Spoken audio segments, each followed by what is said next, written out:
Imagine the Earth as the world's biggest soda can. You pop off the cap, or in this case, the cap is the crust, and inside is pure carbonated Ramune. How wild would that bubble up? Let's dive into this fizzy thought experiment. First, how much Ramune are we talking about? The Earth's volume is about 1 times 10 to the 21 liters. If every liter holds about 6 grams of dissolved carbon dioxide, that's 6 times 10 to the 21 grams, or 6 plus 10 to 18 kilograms of CO2. Compare that to our entire atmosphere, which has only about 3 times 10 to the 15 kilograms of CO2. We are talking 2,000 times more gas dissolved inside our giant soda Earth. Next, what happens under all that weight? Even in a normal soda bottle, you need about 3 atmospheres of pressure to keep CO2 in solution. But down here, gravity squeezes the Ramune with mind-bending force. At the bottom of a 6,000 kilometer sea of soda, pressure pushes up to around 60 billion pascals, 600,000 times what soda bottles seem. Far under these pressures, CO2 stays locked in the liquid. Instead of bursting out, it behaves like an invisible, now imagine temperature. Dip tunnel down to the core heat up by about 25 degrees Celsius every kilometer.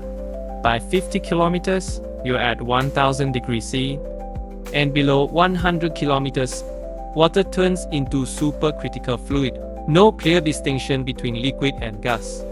In this state, both water and CO2 mix into a single, dense, steamy soup. There are no bubbles, just a hot, high-pressure super Ramune. So, in the middle of the Earth, there's no boom. Instead, a vast superheated supercritical fluid pushing outward. The pressure would slowly crack the crust, but it will pop like a bottle. Cracks will let tiny amounts of super Ramune ooze up. As it rises, pressure drops, it cools, and CO2 suddenly comes out of solution, just like you see when you open a soda. Only now imagine that on a continental scale. Massive fizz fountains would blast through volcanic vents, hissing and spewing supercritical Ramune that flashes to gas as it erupts. You get carbonated magma, lava rivers speckled with fizz bubbles, sky-high geysers of soda, and roaring soda storms. No single giant explosion, but endless fizz eruptions until all that CO2 finds its way into the sky. In the end, filling Earth with Ramune wouldn't detonate like a bomb. Instead, it will cook and pressurize into supercritical spice, gently fracturing our crust. Then the real show begins.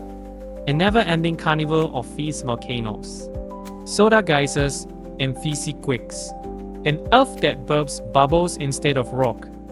Science tells us that under extreme pressure and heat, dissolved gas stays dissolved.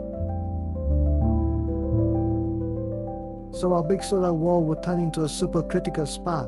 Slowly leaking its fizz in the most spectacular, fizz-tastic way imaginable.